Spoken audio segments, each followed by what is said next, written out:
Hey guys, it's Melissa here from melissaoatman.com.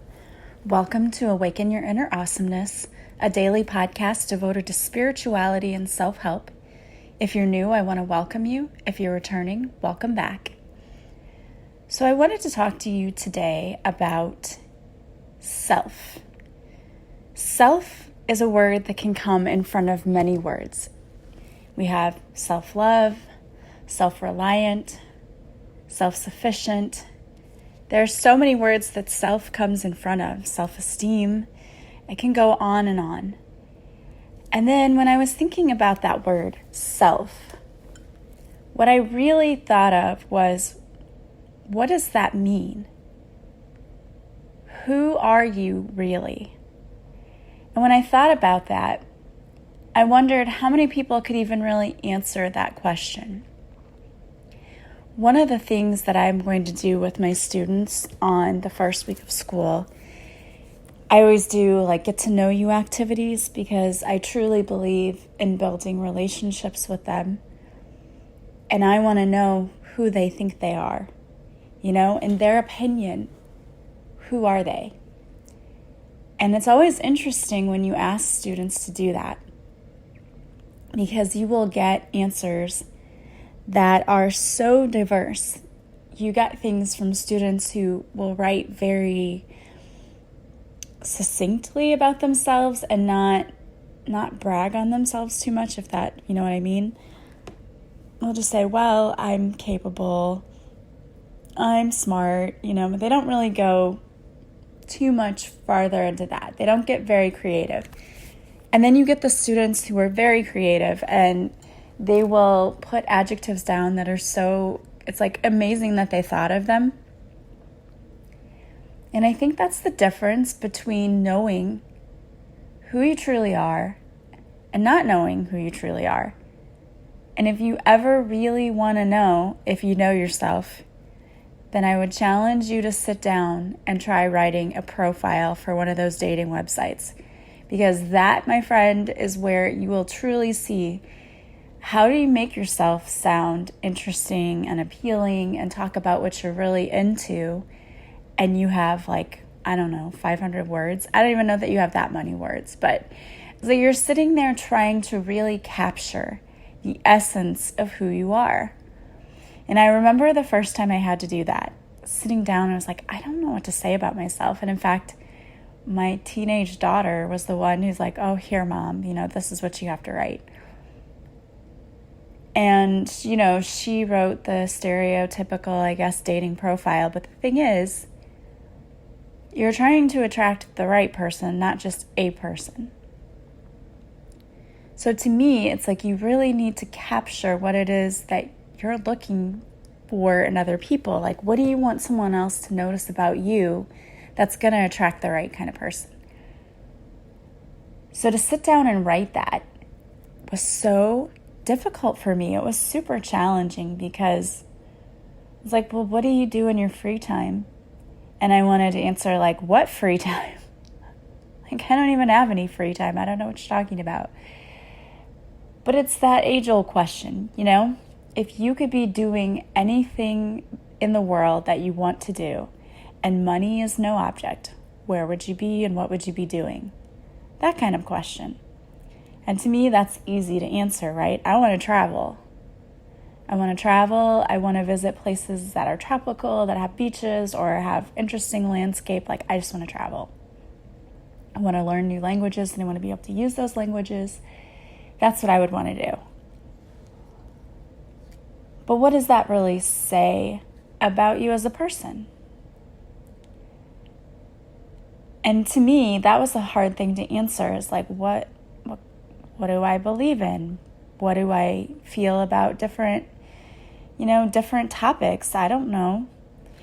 And when I was trying to sit down and write my intentions out for the very first time, that was really difficult for me. Was well, what do I want for the future? Well, if I could have anything, what would I want? And that was difficult. It was I don't know how to answer this. So I know that there are probably a lot of you that if you were to sit down, if somebody said, who are you really? Who are you? What are your interests? What do you like to do? What are your worries? What are your concerns? Most people would have trouble sitting down and trying to write that out. Or just putting it into words. You know what I mean? Just putting it into words. And I think that's the thing. And I think before I even went through this whole spiritual awakening a year ago, I didn't really know who I was too much. You know, if that makes any sense. I mean, I knew I was a German teacher. I knew I was a single mom. But those were like my two main labels. Like, this is what I am. Which is kind of sad because I was really a whole lot more than that. But I had just become accustomed to this life of, okay, I go to work, I come home, I take care of the kids, I get them to a sports activity, and I might go out with my family or might go out with some friends for drinks here and there. But that didn't really tell me who I was. In fact, I think for a long time I lost who I was. And I don't know if that makes sense to you or if there's anyone out there who's experiencing the same thing. But I think that a lot of people, especially when we become parents, moms and dads, it's like, who are we? That just seems to take over our lives. And it's like we lose ourselves. Like, what did I do before I had kids? Like, what did I do with my free time? Because I had a whole lot more of it. And I'm sitting there trying to think back, like, what did I do in my free time before I had kids? You know, I used to read. I read a lot of books. And I don't do that very much anymore. But that was one thing that I used to like to do, to even just sit outside when it was a nice day and just read a book. And I haven't done that in a while. It's easy when life gets busy to lose sight of who we are. Really easy to lose sight of that. I was just talking to a friend about how I've, since this trip, gotten out of the habit of meditating the way that I used to. Because this trip, for me, sort of took over everything for a while. It was so stressful to plan, and then busy when we were on it. And then when we got back, I was so exhausted that I just was kind of trying to get back into the swing of things. It really took a lot out of me, which I was kind of surprised. I didn't think it was going to affect me as much as it did, at least not in the early planning stages. You know, I was like, oh, this will be fun, and my whole family's going, that'll make it easier. And it really didn't make it easier, because I was worried too that they were having a good time and that everyone else was having a good time and that everyone was safe, and it just takes on some extra components there. So coming home and just de-stressing, it's like taken me a while. And normally my sleep patterns go back to normal a week after I get back, and they still really aren't back to normal. So I'm dealing with that too, and like just different things have happened. So it's not the jet lag necessarily, but it's just taken a while to get back to myself and to who I am, and this is what I do. But how many of you go through your life and that's how you feel? Like, you get into these slumps. You know what I mean? Like, something happens and life gets so busy and it feels like you're barely staying above water. It's like you're trying to tread water is what it feels like, because everything just seems so difficult. And it's because we're really trying to resist what we know we should be doing. We're just floating along here in this life, trying to keep our heads above water. And it feels like, all right, this is how I felt. And I don't know if any of you feel this way, but like a year ago, I felt like there has to be more than this. There has to be more than this. This can't be what life's all about, just struggling every day, day in and day out, trying to stay afloat and feeling like you're never getting ahead. And that's what it felt like for me for a long time. For a long time, I felt that way. But I didn't know who I was. I really didn't. I didn't even have a good idea of who I was. And this whole spiritual awakening thing has been amazing because it's really, really taught me to look deep within myself, not just surface level stuff. Anybody can do that. But it's doing the deep diving work and saying, who am I? And what do I stand for? And what is my purpose? That was my biggest thing. It's like, what's my purpose? Because I really don't feel like I'm living up to it. And I wasn't. And it's amazing to me to realize how much different my life is now than it was back then. Just even a year and a half, looking at it from that angle and seeing how different things were for me. I was in a job that I kept going to, and I liked my job, but I just had this gnawing feeling of like, this isn't where you're supposed to be. And the whole driving an hour each way, I was like, oh, this is really getting old. And feeling like I was missing out on a lot of what was happening in my kids' lives because I just was not there. Because I had to leave before they got up for school. And when I got home, they were different, like Allie had practices and Christopher would go to work. And it was like, okay, I don't even really see them. And this whole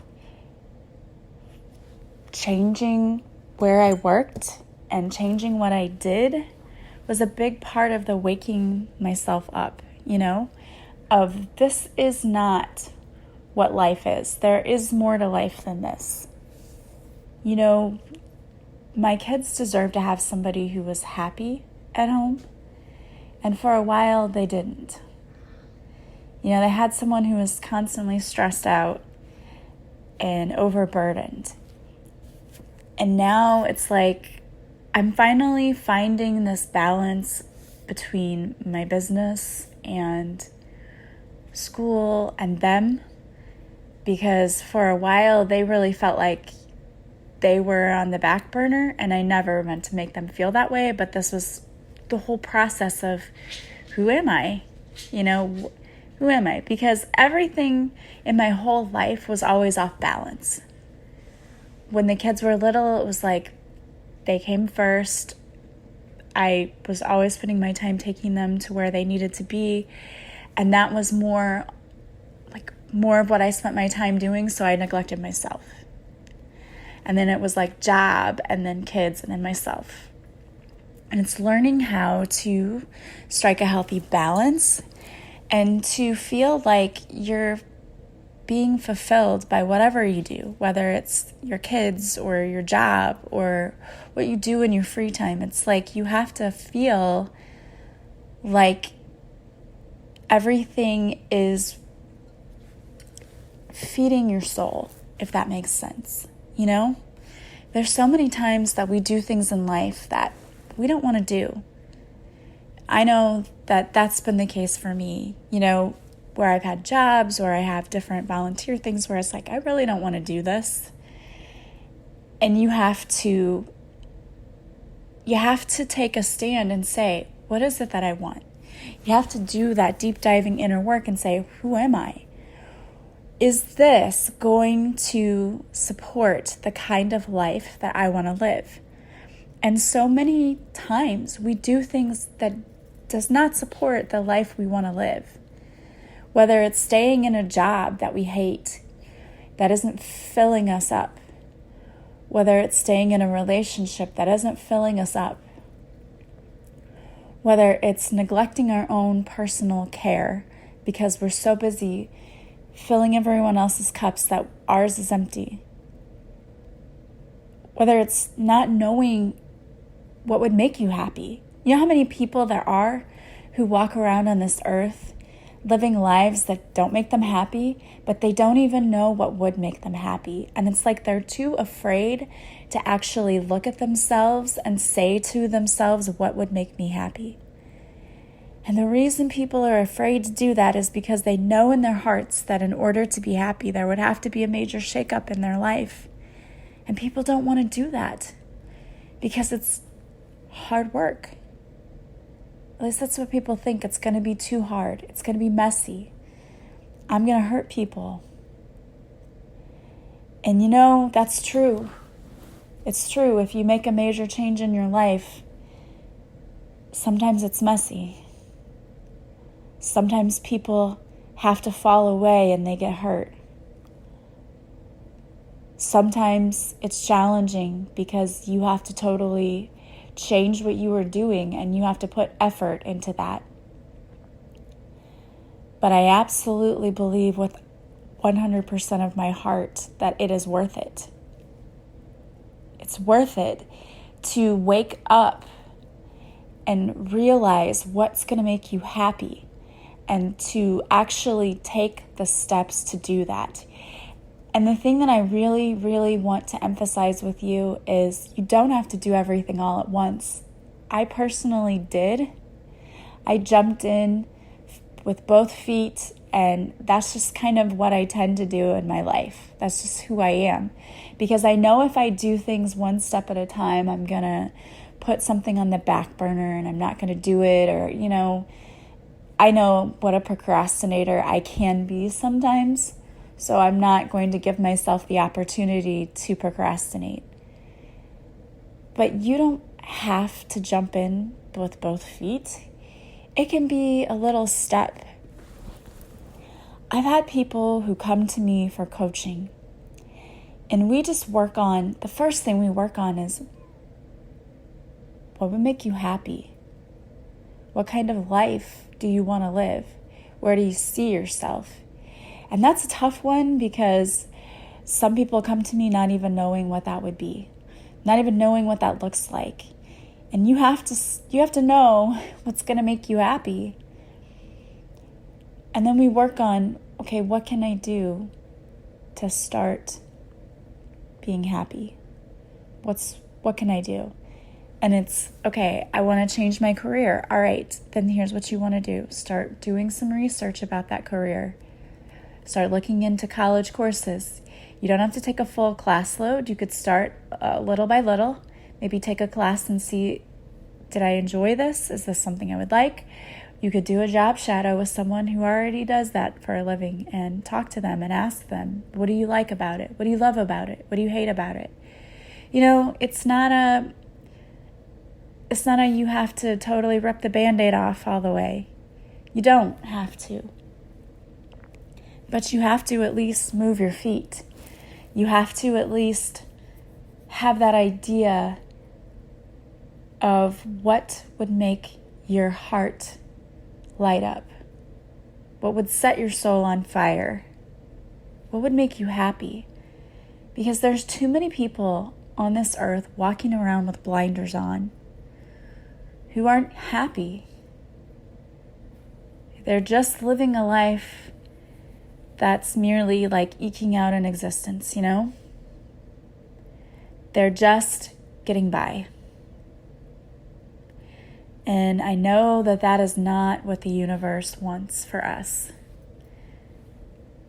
The Creator, the divine, God, source, whatever you want to call, I call it God. God wants each and every one of us to be happy, to live a life that makes us sing, that we're overjoyed to live. And does that mean that you're going to live every single day and be singing and dancing in the streets? No, it doesn't. Does it mean that bad things are never going to happen to you? No, it doesn't. But I can tell you from experience that the way I lived before is completely different from the way I live today. And because of it, so many amazing things have happened to me. It's like I'm blessed every time I turn around. Every time I turn around. And when things happen to me that I think are going to be negative, that should be negative, something ends up happening so that it works out, and it wasn't at all what it could have been. In a good way. And before I would have panicked, gotten upset about bad things happening, And I didn't realize I was calling more of that in because I was focusing on the bad. And you need to focus on the good. I heard something interesting that I'll share with you. It's a little off topic, but I think that this really puts things into perspective. I was listening to Abraham Hicks, and somebody asked, well, how do I find my soulmate? And Abraham said, well, if people would focus on the good things that they love about their partner and not focus on the bad, like people would not break up the way that they do. It's like you just throw things away and throw people away because you focus on the bad. You focus on the negative instead of focusing on the good, the positive.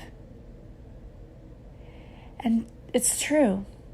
When you think about your relationships, we immediately want to start looking for red flags.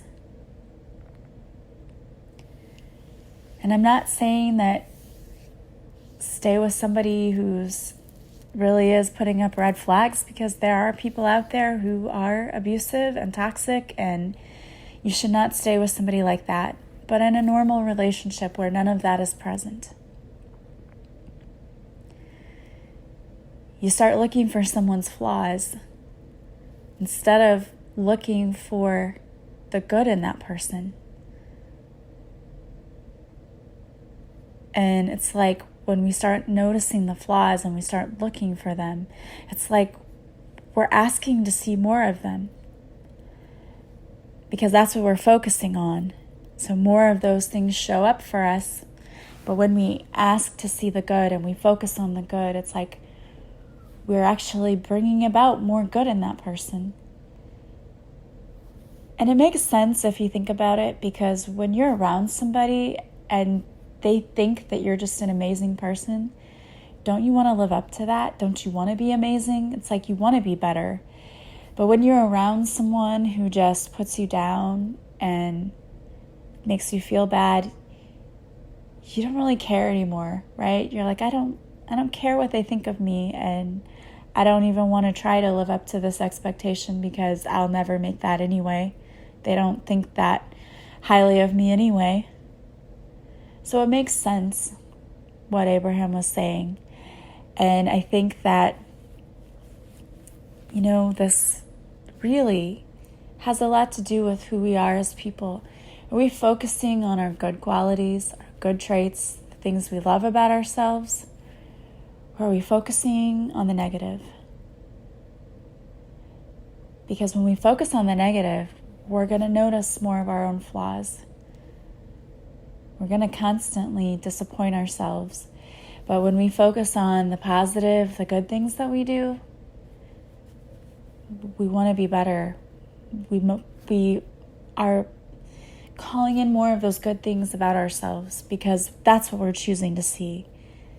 We just feel better, all around feel better. So the word self, it's really important, because all of the adjectives that you use when you describe that truly, truly matter, makes a difference. And if you don't even know where to start, if you don't know who you are, what would make you happy, it's time for you to start looking at that. Because the universe is telling you, you deserve to be happy. You deserve to be happy. We want you to be happy. And we want you to want yourself to be happy. And as you're listening to this, if you're one of those people that's hearing it and says to yourself, oh my gosh, I don't know who I am. I'm just a mom. I'm just a fill in the blank with whatever here. I've lost my identity. I understand. I've been where you are. And I know how to help you turn that around too. So if you want to work with me, if you want to book a coaching session with me, I can help you get back on the right track again. I even offer packages if you really want to do the deep diving work. It's going to take more than one session. Don't sit there and be miserable. Don't sit there and feel like there has to be more to life than this. Be the person who decides to turn it around. Because you're not even just healing yourself. When you do that, it's like you're healing your future generations. It's really true. When we break those old cycles and patterns of behavior and we turn things around, we're turning it around for our future generations. I think that's so beautiful and amazing, and what a gift. What a gift you can give. So you can contact me if you'd like to work with me. People contact me all the time. You can text me, call me, email me, message me on Facebook or Instagram. You can follow me on social media. I post positive messages every day, so you can follow me there. The links are in the description to the podcast, so I'd love to have you follow me. You can also subscribe to my podcast. That will tell you every time there's a new episode. It helps others find me. Also, if you would mind sharing this podcast with others that you think might need it, or leaving a review for me from wherever you're listening, that also helps others find me, and I appreciate that so much. Thank you again to those of you who have already done that. Thank you to all of you who reach out to me. I love hearing from you. I love you being a part of my tribe. I wanted to pull a card for you to leave you with something positive before I said goodbye today. And so the card that I pulled is from the Goddess Guidance Oracle deck. And the card, hold on one second, is Bast, and it's independent. Your independence is a foundation for your strength and success. And I want to read the additional meaning to you, because sometimes the additional meaning has something, a word, a phrase that might just really speak to you. It might be a God wink for you. It says, like the cat, you're fiercely independent, yet you also need affection and playful companions. Now is the time to balance your social interactions with solitude. While you may ask others for their opinions, ultimately you must make your own decisions. Your freedom and independence are top priorities, so ensure that these characteristics are nurtured. Various meanings are spend time alone, give yourself permission to play, ask for your needs to be met, make your own decision, work with cats, pay attention to your pet feline, or get a new cat. I don't know if that makes sense to anyone, but hopefully that resonated with someone. As always, I want to thank you for listening, and I hope that you have a wonderful day. I am sending you massive love and light, and I will talk to you again soon. Bye-bye.